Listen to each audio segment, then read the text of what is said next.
Igreja Evangélica Testemunho Apostólico.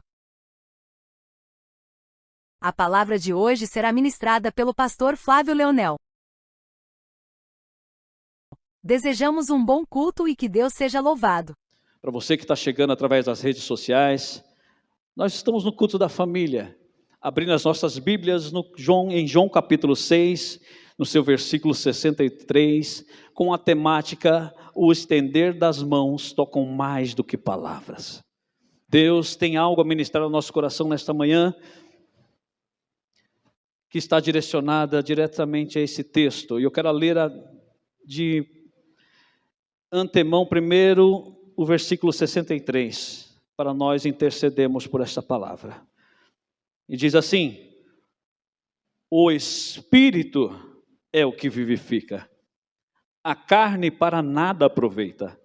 As palavras que eu vos disse são Espírito e vida. Jesus, eu quero te agradecer por essa manhã que o Senhor nos proporciona, de estarmos reunidos, entoarmos louvores, e nós já podemos te ouvir de algumas formas essa manhã, através de louvores, através, meu Deus eterno, das ministrações que já houveram nessa manhã, e nós queremos continuar ouvindo a tua voz. Para isso, meu Pai, nós clamamos pela presença deste Espírito, que Ele continue falando conosco, que Ele continue direcionando agora a vida do pregador, e meu Deus eterno, que todo eu venha se calar, e que sim, a primazia seja dada ao Teu Espírito Santo. Se acaso há alguma oposição maligna, alguma coisa que venha tentar atrapalhar esse intuito de ouvir a Tua palavra, que seja derrubado agora, que caia por terra agora em nome de Jesus, e que haja liberdade. Somente ao Teu Espírito Santo, que Ele venha falar mais alto ao nosso coração. É tudo que nós te pedimos e desde já te agradecemos. Você vai assentar, aplaudindo, glorificando essa presença maravilhosa do Espírito Santo de Deus. Graças a Deus, aleluias. Jesus foi quem desferiu essas palavras, e Ele diz que o Espírito é o que vivifica. E quando nós observamos esse texto, a gente fica pensando: que Espírito é esse? Será o Espírito Santo? Não, o Espírito do qual ele está falando aqui é a palavra, ou o poder de Deus. O Espírito vivifica, e ele está falando isso justamente depois de ter um impasse muito grande com a multidão. Ele estava pregando na Galileia.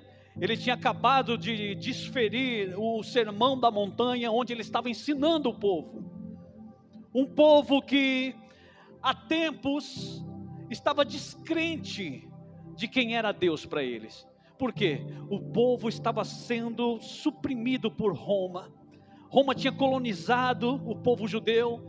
Muitos deles não tinham provisões em casa. Muitos deles estavam passando necessidades ferrenhas mesmo, em não ter o que comer, para vocês terem uma ideia. E um dia aparece um Jesus Cristo, do qual os povos começaram a clamar sobre a vida dele, que ele era o Messias. E este povo começa a reconhecer em Jesus que realmente ele era o Messias. Mas por quê? Talvez pelos motivos errados, talvez pelos mesmos motivos que nós temos vindo à igreja. Talvez nós temos nos equivocados em seguir e andar após o Senhor. Pastor, como é que o senhor pode falar isso? Eu estou aqui, eu venho aqui toda semana, eu venho aqui toda quarta-feira, toda sexta, eu venho nos trabalhos, eu venho no evangelismo. E por que você faz tudo isso? Talvez com o mesmo intuito ou o mesmo ímpeto do que este povo estavam seguindo Jesus agora.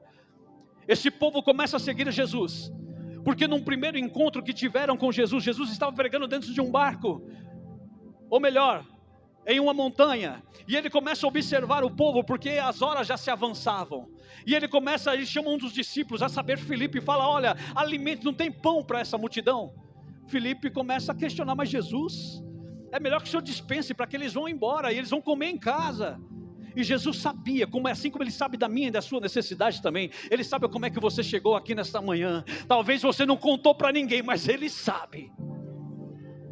Jesus sabia que se aqueles povos voltassem para casa, talvez eles não teriam provisões em casa. Roma já tinha suprimido tudo, tinha pegado tudo que eles tinham. Então Jesus pega e olha para Filipe e fala: não, alimente-os vocês. E Filipe fala, mas Senhor, se nós tivéssemos 200 dinheiro, não seria suficiente para alimentar toda essa gente. E Jesus vai ver se você encontra alguma coisa aí. Encontra um menino com 5 pães e 2 peixinhos.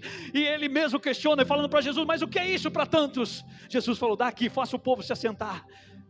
Jesus levanta, dá graças, e vocês bem conhecem a história, eu não posso ser redundante aqui. Vocês conhecem a história, um milagre aconteceu, todos foram fartos e ainda sobrou. E o povo se apega a isso, assim como eu e você também. Talvez viemos a esta casa porque o nosso casamento estava falido. Talvez viemos a esta casa porque não tínhamos um bom emprego. Talvez porque os nossos filhos estivessem nas drogas. Nós viemos até essa casa talvez buscando também uma boa casa, um bom carro. Porque alguém pregou isso para mim e para você. Vai para a igreja que lá a situação vai melhorar. Vai para a igreja que lá Deus vai mudar a tua história. Vai para a igreja que lá os seus caminhos vão melhorar. Uma segunda oportunidade, Jesus também fez a multiplicação. Ele multiplica sobre a vida dessas pessoas. E chega um momento em que esse povo começa a ovacionar o nome de Jesus. Ei, vamos fazer ele nosso rei. Porque este é o que havia de vir, ele vai nos livrar das mãos dos romanos. Olha, vamos fazer dele nosso rei, porque ele dá pão para nós. Motivos errados para estar na presença de Deus. Porque bens materiais, o nosso pão cotidiano, diz respeito à nossa carne, e ele bem diz aqui, o que é a carne para nada aproveita. Tudo os deleites que você venha trazer da carne para nada aproveita. Você pode vir para uma casa como essa, como muitos pregam por aí, você vai ter bons carros, boa casa, boa saúde, bom isso, bom aquilo. Isso só vai te trazer até essa terra, mas o que vai te levar para a vida eterna é o Espírito, ou a palavra de vida. O Espírito é o que vivifica. O real sentido de estarmos numa casa como essa não são por bens materiais, mas sim pela palavra, ou por Jesus. Jesus, quando ele observa o povo vindo a ele, interessado nos pães e nos peixes que ele estava multiplicando, ele estava dizendo, Jesus estava olhando, assim como ele olha para mim e para você, ele sabe da sua necessidade, ele sabe do que você precisa, só que ele quer que você venha a ele pelos motivos certos, não é por necessidade. Ele quer que você venha para viver, ou seja, para receber as palavras de vida eterna, que vai te levar a encontrar com ele um dia nas nuvens. Ele sei da sua necessidade, ele diz para mim e para você, buscai primeiro o reino, porque as demais vão ser acrescentadas. Eu não estou indiferente à sua situação, eu sei o que você está passando, mas venha a mim pelos motivos certos.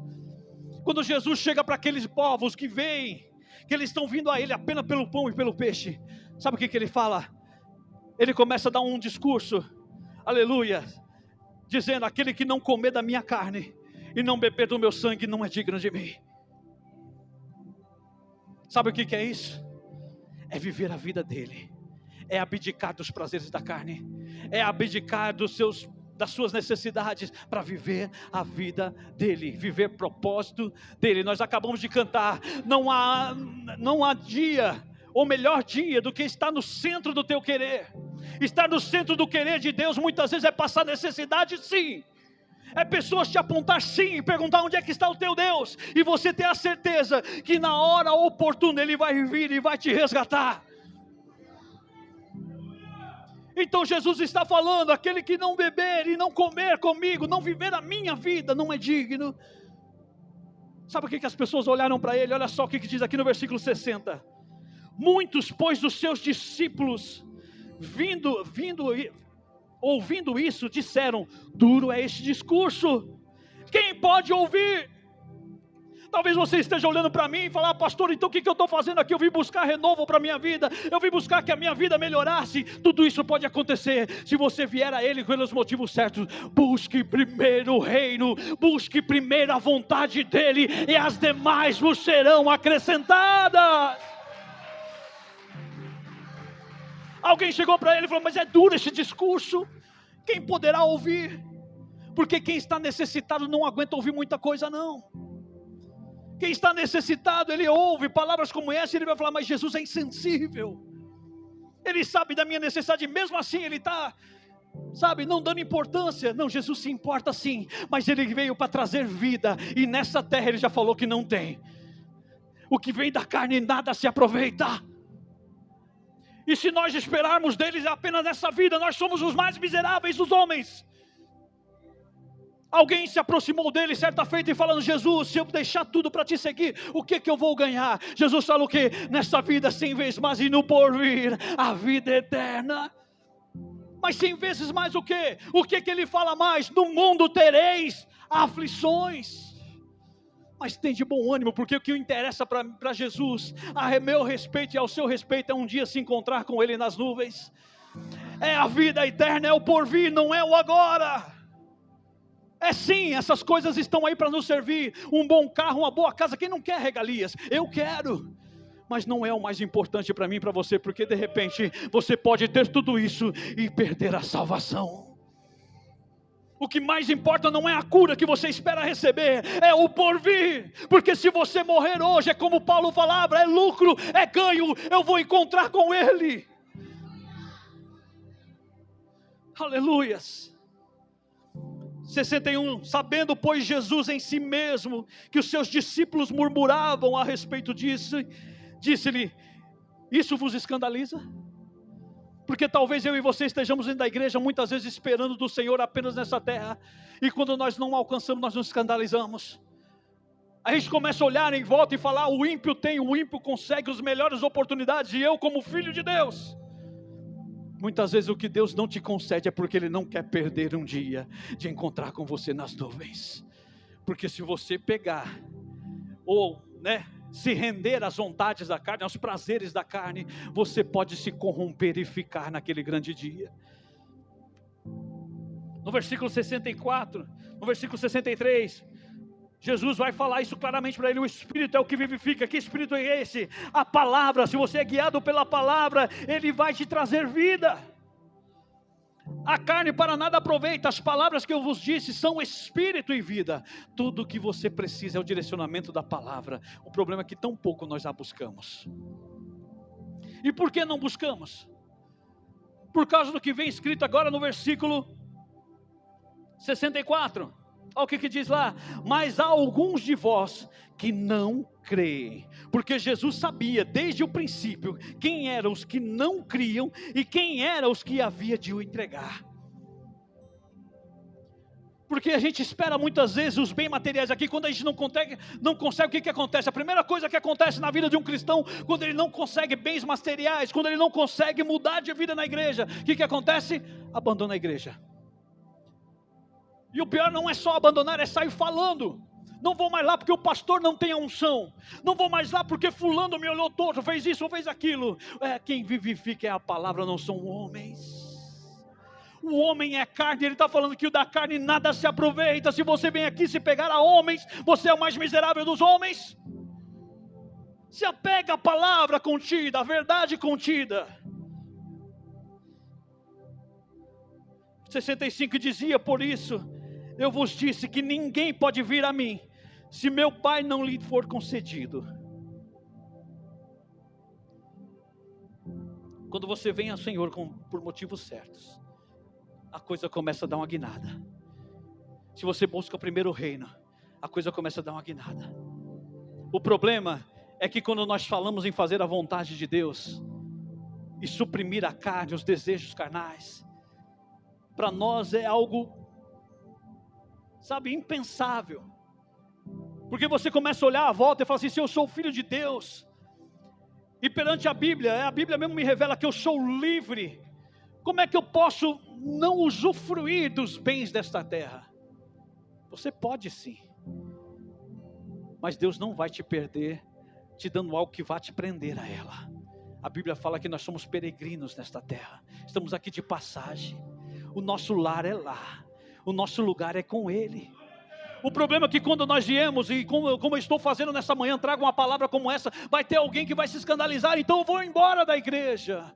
Porque foi assim com Jesus, quando Jesus falou: olha, a partir de hoje eu não vou dar mais pãozinho e peixe para vocês. Eu sei que é necessidade de vocês, mas vocês vão ter que agora comer da minha carne e beber do meu sangue. Ou seja, viver a minha vida, vocês vão ter que renunciar. Porque diz que Ele, mesmo sendo Deus, se despiu da sua glória e veio a este mundo se fazendo como um pecador, e morrendo, e foi fiel até a morte, e morte de cruz. Ele está falando, quem não agir assim, não é digno. Renunciar. Deixar os ímpetos carnais. Sabe o que acontece quando Jesus chamou esse povo para falar mais sério? Olha o que aconteceu no versículo 66. Desde então muitos de seus discípulos tornaram para trás e já não andavam mais com ele. Porque basta você saber que não vai alcançar algo do Senhor, ou basta o Senhor falar para você, não, espera um pouquinho, eu vou embora da igreja, não dá mais para mim, pastor, eu vou buscar outra igreja, porque lá tem palavra, lá tem unção. A verdadeira palavra é aquela que vivifica, e ela está na tua mão agora mesmo. É que tão pouco abrimos para ler. Você não precisa de ombros, você precisa da visão espiritual, de ler a palavra, do direcionamento da palavra. Quando Jesus vê muitos indo embora, olha o que ele faz no versículo 67. Então disse Jesus aos 12, quereis vós também ir? Porque se eu e você estivermos aqui apenas esperando os bens dessa terra, talvez quando a trombeta soar você não vai estar com ele. O que Jesus estava falando aqui para os discípulos, não perca tempo. Se você veio aqui pelos motivos errados, não perca tempo. Não perca tempo. Busque primeiro o reino dos céus. E quem entende isso vai responder com propriedade para o Senhor no versículo 68, olha o que Simão Pedro fala. Respondeu-lhe, pois, Simão Pedro, Senhor, para quem iremos nós, se só tu tem palavras de vida? Não tem para onde nós irmos. Essas pessoas sabiam a indiferença que eles viviam em meio aos próprios patrícios, sabe, contemporâneos deles mesmo. Mas muitos daquela época, para não passar necessidade, se venderam para os romanos. Viviam uma vida aquém. Não, eles tinham regalia sim, mas de que forma? Sendo vendido ao inimigo, cultuando a outros deuses, fornicando, profanando o altar de Deus. Aqueles que querem ser fiéis, meu querido, vai passar por prova mesmo, vão ser vetados mesmo de muitas coisas, mas o porvir, é como diz lá em Malaquias, naquele grande dia verás a diferença entre o que serve e o que não serve. Não é o agora, é o porvir. Não, pastor, eu queria alguma coisa agora. E talvez isso seja fruto de quê? Do evangelho errado que nós ouvimos. Eu vivi esse evangelho. As igrejas neopentecostais, elas viviam isso. Pregavam e até hoje pregam. Vem que você vai ter carros, mansões e isso e aquilo. Seu casamento, sua vida. Você vai ser próspero. Em nenhum momento você vai ver Jesus falando que você vai ser tudo isso. Pelo contrário, esse evangelho pífio, quem pregou foi o Satanás.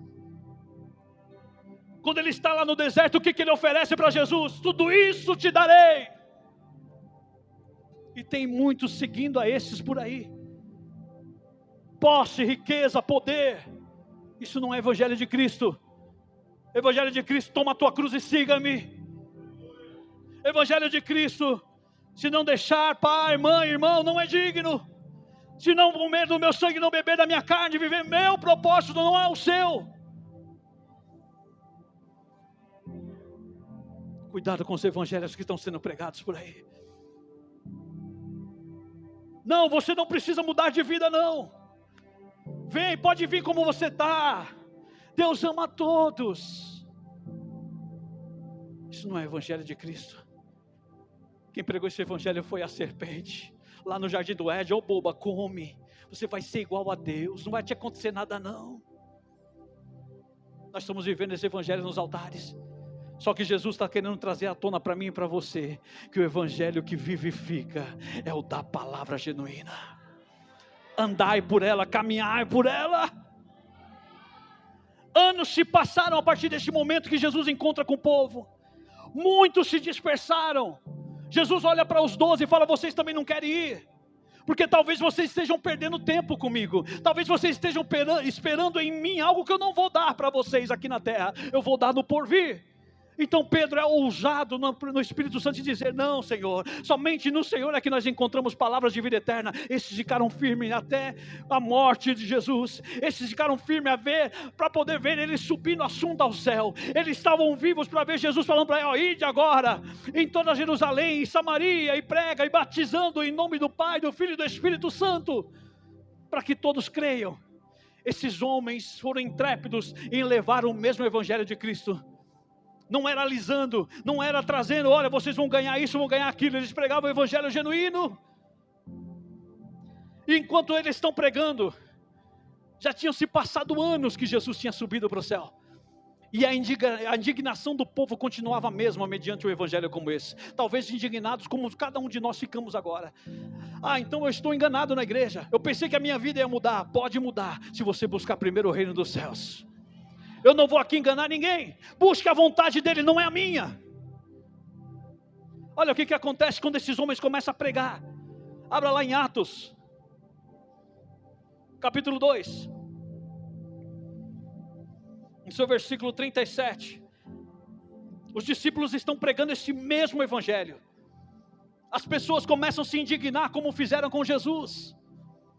E eles chegam para os discípulos e começam perguntar: o que faremos agora, mediante essas palavras que vocês falaram. Olha só, no versículo 37, o que acontece? Os discípulos pregaram, Atos 2, 37, diz assim: ouvindo eles isto, compungiram-se em seu coração e perguntaram a Pedro e aos demais apóstolos: que faremos, varões e irmãos? Ouviram as mesmas palavras de Jesus e eles estão falando: o que faremos mediante isso que você falou? Ou seja, quem pode se salvar então? Porque nós somos escravos desta carne. Nós, claro, gostamos do prazer dessa terra. Nós gostamos do melhor dessa terra. O que faremos? Olha o que diz no versículo 38, e disse-lhe Pedro: arrependei-vos, e cada um de vós seja batizado em nome de Jesus Cristo para perdão dos pecados, e recebereis o dom do Espírito Santo. Você vai ter o dom de discernir essa palavra, de caminhar por ela, o poder de Deus, a palavra. Não tem outra forma. Eles reconheceram: olha, nós somos indignos desta presença, o que faremos? E Pedro continua no versículo 39, recebam o dom do Espírito Santo, porque a promessa vos diz respeito a vós, e a vossos filhos, e a todos que estão longe, tantos quantos Deus nosso Senhor chamar. E com muitas outras palavras, isso testificava e os exortava, dizendo: salvai-vos dessa geração perversa. E a mesma coisa eu faço nessa manhã: salvai-vos dessa geração perversa, que tem pregado um Jesus de aceitação, que tem pregado um Jesus que vai te fazer isso, fazer aquilo. Ele não prometeu nada disso. Ele prometeu aquele que ouvir essa palavra e for direcionado por ela, vai ser vivificado. Aquele que buscar primeiro o reino, as demais serão acrescentadas. Se eu vier aqui apenas pelo bem dessa terra, eu sou o mais miserável. Pastor, isso não é real. Quantas pessoas você conhece que são abastadas? Tem de tudo, mas não tem paz. Você conseguiu dormir nessa noite de ontem? Eu não sei o que você tem passado, eu não sei qual a falta que você tem tido. Eu sei que você é grato ao Senhor, porque Ele te fez passar em paz. Aquela paz que as pessoas olham e falam assim: como pode? É a paz que excede todo o entendimento humano. Só Ele pode dar, só Ele pode vivificar a mim e a você. Aleluias, aleluias. E aquele povo se entregou a esta palavra. Quando Pedro está falando com ele, junto com os demais apóstolos, eles resolveram se render a esta palavra. Olha só o que diz o versículo 41. De sorte que foram batizados os que de bom grado receberam a sua palavra, e naquele dia agregaram-se quase 3.000 almas. Talvez a igreja está faltando pregar o evangelho genuíno. Talvez a igreja esteja precisando voltar a pregar o evangelho da verdade. Ah, não, vamos usar de estratégia para ganhar esse ou aquele. Não, Deus não quer estratégia. A melhor estratégia, ou seja, o plano perfeito, foi Jesus. Ele veio a essa terra e Ele não prometeu nada para ninguém. Ele disse: toma a tua cruz. Vocês vão ter 100 vezes mais aqui. 100 vezes mais o quê? O que você já tem. Ah, pastor, eu tenho sofrido perseguição. Se prepara que vai vir mais. Ah, eu fui traído, se prepara que vai vir mais, mas eu estou na igreja agora, você vai ser traído aqui.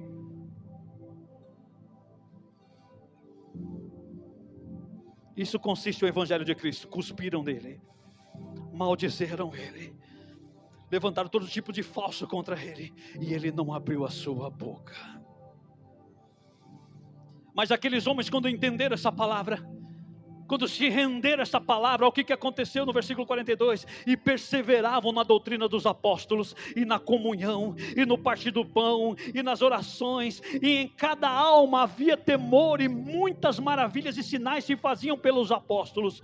Todos os que criam estavam juntos e tinham tudo em comum, vendiam suas propriedades e fazendas e repartiam com todos, segundo cada tinha necessidade, e perseverando unânimes todos os dias no templo e partindo o pão em casa, comiam juntos com alegria e sigileza de coração. Nós estamos falando da igreja. Será que nós como igreja, eu estou falando da igreja no sentido universal, será que nós temos vivido isso? Será que nós temos causado esse efeito nas pessoas, de apenas ouvir uma palavra, se renderem ao ponto de vender as propriedades? Ou seja, eu não preciso mais do que é dessa terra, eu quero viver isso, eu quero morar dentro dessa casa, eu quero viver com vocês. Será que nós temos tudo unânimes? Será que nós temos prazer em nos alegrar com os nossos irmãos? Como igreja, nós temos que rever nossos conceitos. E de que formas eles eram reconhecidos? Olha só no versículo 47, louvando a Deus e caindo na graça de todo o povo, e todos os dias acrescentava o Senhor à igreja aqueles que se haviam de salvar. Já pensou que sonho?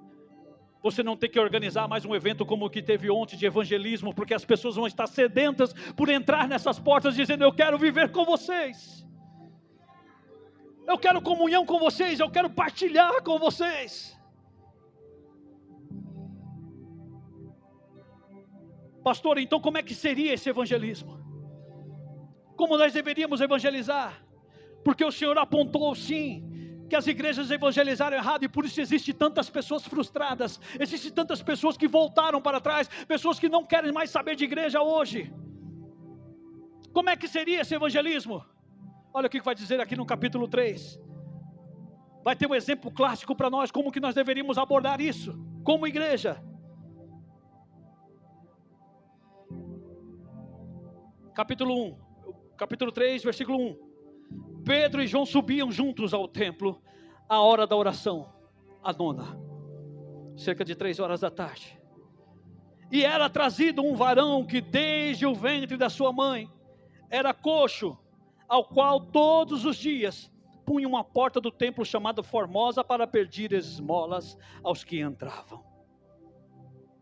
Existem pessoas que talvez na correria de virmos a este culto, nós passamos por ela e nem percebemos, mas eram pessoas que todos os dias estão à nossa vista, e nós tão pouco reconhecemos. Diz que era um homem, que era coxo de nascimento, e todos os dias ele era colocado na porta do templo chamado Formosa. Esse templo, ou melhor, essa porta chamada Formosa, era a porta mais importante do templo, era a que tinha maior acessibilidade ao templo, ou seja, era impossível alguém passar por aquele homem sem o enxergar. Colocaram ele no lugar de evidência. Eu vou colocar aqui porque um dia alguém vai olhar para ele e vai ter misericórdia. Talvez as pessoas tenham sido trazidas a esse templo e tem nos faltado misericórdia de olhar para elas. E quando eu falo de olhar, não é desferir palavras. Tem pessoas que pela necessidade em que vive, ela não precisa de palavra, ela precisa de atitude. Era o que esse homem precisava. Anos sendo levado à porta do templo, deixado lá todo dia.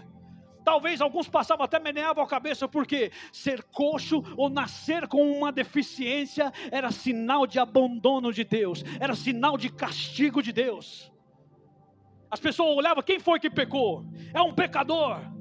Quem foi que teve coragem de colocar esse pecador à porta do templo, um templo santo? Talvez nós temos que mudar os nossos conceitos de igreja. Ele era levado, no versículo 3, e ele vendo a Pedro e a João, que iam entrando no templo, pediu-lhe que lhe desse uma esmola. Talvez você na caminhada para esse templo, alguém te pediu uma oração, uma palavra que seja. Lá perto de casa eu não posso andar com a Rosângela. Parece que ela atrai. Na rua, as pessoas, e vai abraçar, e abraçam mesmo. Nós moramos numa região, né, próximo lá onde tem muitos usuários de droga. E parece que eles, sabe, eles vêm e atraem. Ontem nós pegamos um. Ele falou, olha, eu acabei de sair do hospital. Eu pensei que ia morrer. Mas sabe aquele Deus que você falava para mim, Rosângela? Ele me livrou. Eu estou de pé aqui porque eu reconheço. Eu falei, eu saí do hospital e ainda falei com ele, se o senhor me tirar daqui, eu nunca mais vou colocar uma bituca de cigarro na boca. E ele falou, eu estou há 14 dias sem fumar, e não estou nem sentindo vontade. Tem alguém que vai olhar para você e vai te pedir que seja uma esmola. Só que nesse momento, Pedro e João, eles estão cheios do Espírito. De que Espírito? Desta palavra. Da palavra do Evangelho que vivifica. E eles estão olhando para aqueles homens agora não com olhar, que talvez aquele olhar que todos passaram por ele, entrando no templo, sem nem ao menos dar importância, sem ao menos ter um diálogo com ele. Pedro resolve olhar para ele com outros olhos, o olhar que vivifica, o olhar da palavra. Olha o que diz o versículo 4, e Pedro com João, fitando os olhos nele, disse, olha para nós. Nós como igreja temos que deixar de ser indiferentes com as pessoas. Mas é um drogado, é uma prostituta. Fite os olhos nele. Não desvie o seu olhar, não passe de largo não. Fita os olhos nele. Sabe o que é isso? É sentar, observar qual que é a necessidade. Pedro e João olham para ele e disse, e fitando os olhos dele, viu, eu sei qual que é a sua situação, eu sei o que você está passando, eu sei cada humilhação que você vive, só que olha para nós, é chamar a responsabilidade para mim e para você, igreja. Como igreja do Senhor, nós temos que ser exemplo aos olhos deles. Olha para mim, olha para mim, olha o que Deus fez comigo, Ele pode fazer com você. Pedro e João olham para ele e dizem, olha para nós. Talvez o homem realmente se admirou, como vocês são lindos, como eu queria ter uma vida normal como vocês têm. Será que o dinheiro de vocês, olha só o que João vai falar, Pedro e João, versículo 5, e olhou para eles, esperando receber alguma coisa. Versículo 6, e disse Pedro, não tenho prata nem ouro, mas o que eu tenho isso te dou, em nome de Jesus Cristo Nazareno, levanta e anda. Não é a minha prata, não é o seu ouro que vai levantar alguém, mas é Jesus Cristo, ou seja, esta palavra, o Espírito vivifica. O que aquele homem precisava não era apenas de andar, era de ter o Espírito vivificado. Mas como eu disse para vocês, e é o tema dessa mensagem, apenas palavras não vão mover o coração de alguém. Às vezes é necessário uma atitude, minha e sua como igreja. Pastor, eu já preguei, eu já evangelizei, dei um tapinha nas costas dele e falei que Deus vai mudar a vida. Ei, isso não é evangelho. Olha como é que esses homens procedem. Eles dizem, em nome de Jesus Cristo Nazareno, levanta e anda. Só que era necessário também uma atitude. Olha o versículo 7, e tomando-o pela mão direita, levantou e logo seus pés e tornozelos se firmaram. Igreja, está na hora de se movimentar, está na hora de começar a abraçar, está na hora de levantar essas pessoas e trazerem. Eu já preguei, não, toma pela mão, traga. Que evangelho morto é esse? Ah, é só pregar. Não, é tomar atitude. Toma pela mão. O que é isso? É discipular, é se importar, é ligar, é trazer. Olha, é como diz lá, eles se importavam tanto que o número de cristãos cresciam a cada dia. Aleluias. Diz que ele firmou os pés. Talvez o que está faltando para alguém entrar nessa igreja é só isso. Você já pregou. Deus sabe que você já pregou. Está faltando você tomar pela mão e firmar os tornozelos dele. Começa a criar agora um discipulado. Porque Jesus ele fala isso aos discípulos: ide e fazei discípulos. Não se faz discípulos apenas pregando uma vez. Se faz discípulos estando convivendo com ele. Jesus convive com os apóstolos 3 anos. Até que eles ganhem a sobriedade de caminhar sozinhos. Talvez o que está faltando a mim e a você como igreja para evangelizar do modo certo é caminhar com eles. Aleluias. Firmou os tornozelos e saltando, olha só. Ah, pastor, eu já preguei, mas a pessoa não quer ouvir. Esse jovem do qual encontramos ontem, a Rosângela, há um tempo fala para ele. Inclusive no encontro, quando ele falou: olha, eu reconheço que foi o Deus que você falou para mim. Aí até a Rosângela falou: não vou mais falar nada para você. A conversa tua é com ele agora. E ele falou: não, eu entendi, Rosângela, eu entendi. E eu estou me preparando. Aleluias. Bastou encostar e entender, vivenciar a vida daquele rapaz, para acontecer algo na vida dele. Quase que ele foi à morte mesmo. Ele passou 15 dias internado. Quase foi a pique. Ele falou: eu vi Deus entrar, eu vi Deus me resgatar mesmo. Com uma semana que eu estava lá, ninguém acreditava que eu ia me levantar. Com uma semana eu já estava ajudando as enfermeiras a dar banho nos outros. Porque eu estava numa ala que ninguém poderia ter autonomia. Tinha um homem que estava com um buraco nas costas. E eu estava ajudando a dar banho neles. Eu falei: Deus fez isso para que você tome tento de quem Ele é, porque é o Espírito que vivifica. Até hoje você buscou os prazeres desta terra, mas Ele está te convidando a viver o reino. Quando esse homem recebeu o abraço de Pedro e de João, quando ele percebeu que ele pôde firmar os seus tornozelos e estava andando agora normal como eles, ou seja, eu estou em ponto de igualdade.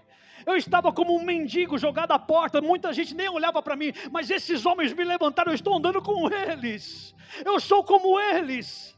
Olha o que acontece com ele. E saltando ele, pôs-se em pé, e andou, e entrou com eles no templo, e andando e saltando, aí louvando a Deus. O que falta para mim e para você de repente é tomar essas pessoas pela mão, para eles entrarem nesse templo, saltando e louvando a Deus. Ah, eu já preguei tanto, essa pessoa nem ouviu. Quem disse que ela não ouviu? Talvez ela só esteja esperando uma atitude sua de tomá-la pela mão. Aleluias. Quando esse homem entra louvando a Deus, saltando no templo, ele causa espanto nas pessoas. Olha só no versículo 10. E conheciam-no, pois era ele o que se assentava a pedir esmolas na porta formosa do templo. E ficaram cheios de pasmos e assombrados pelo que acontecera. E apegando-se a ele, a Pedro e a João, todo o povo correu atônito junto deles, no alpendre chamado de Salomão. Quando aquele homem se sentiu firme, ele se apegou a Pedro e João. Se você tomar o intuito de discipular alguém, essa pessoa nunca mais vai te soltar. Ela vai querer ser como você. Ele entrou cantando e saltando no templo, o que causou espanto nas pessoas.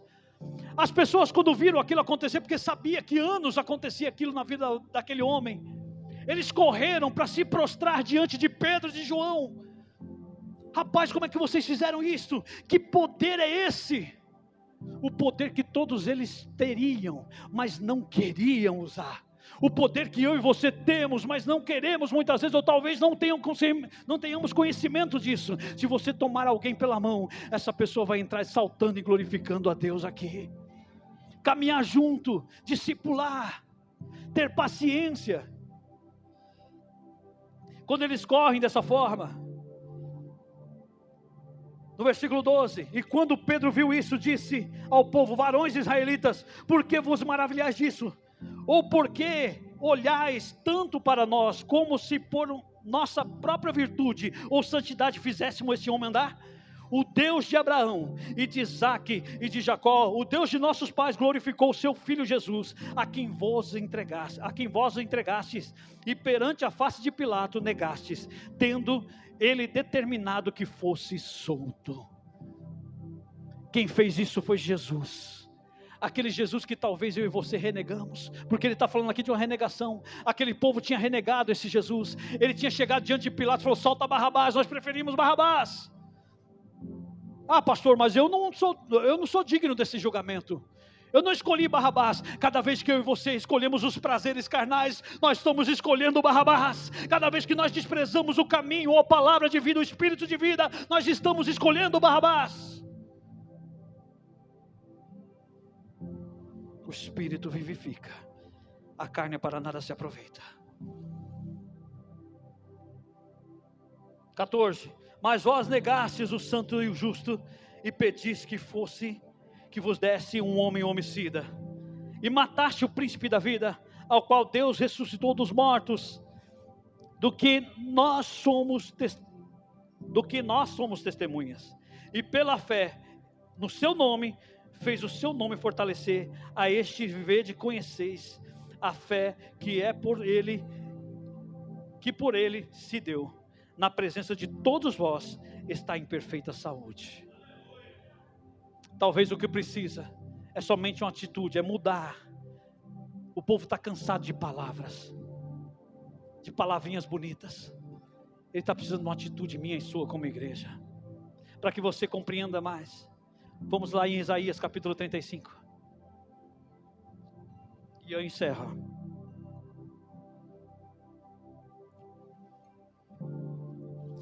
Isaías 35, versículo 1.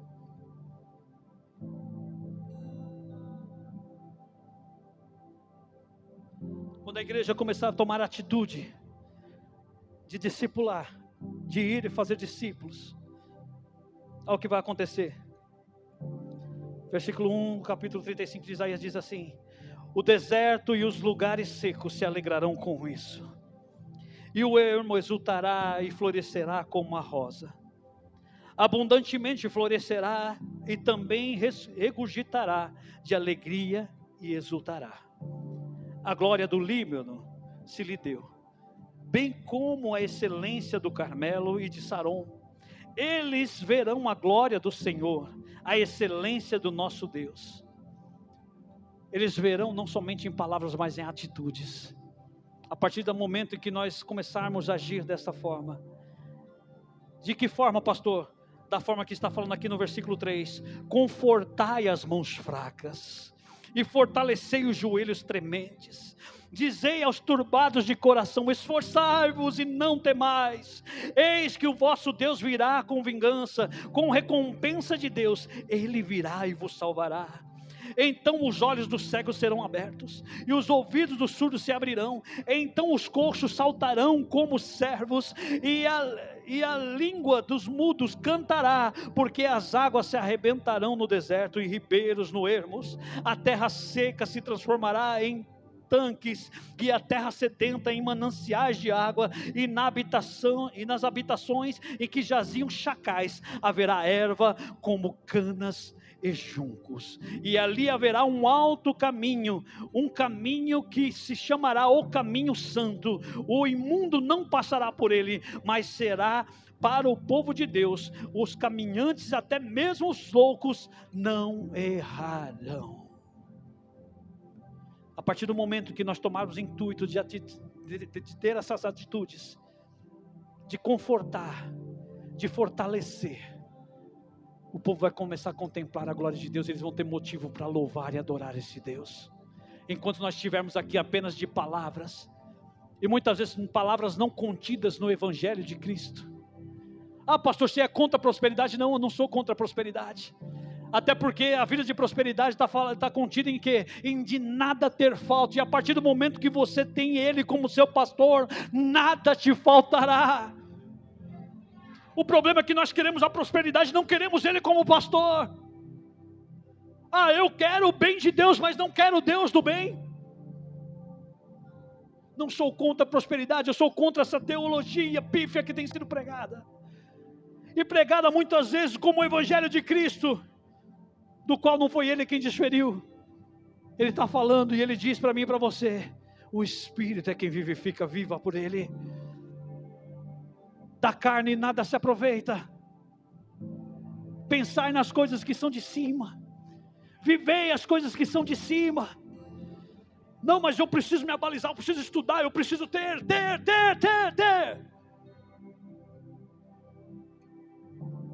O homem que mais teve nessa terra, ele chegou no fim da vida dele e ele disse que tudo era vaidade. Ele almejava por estar no átrio pelo menos mais uma vez. Davi, ele chega ao extremo de dizer: Senhor, não retire de mim essa presença, não retire de mim o teu Espírito. Sendo Davi quem era, portador de toda a riqueza, de tudo o poder terreno. Só por aí você pode enxergar que o mais que você encontrar nessa terra é nada perto da glória vindoura. Se você entende essa palavra, eu peço que você se coloque de pé. Eu quero orar pela tua vida.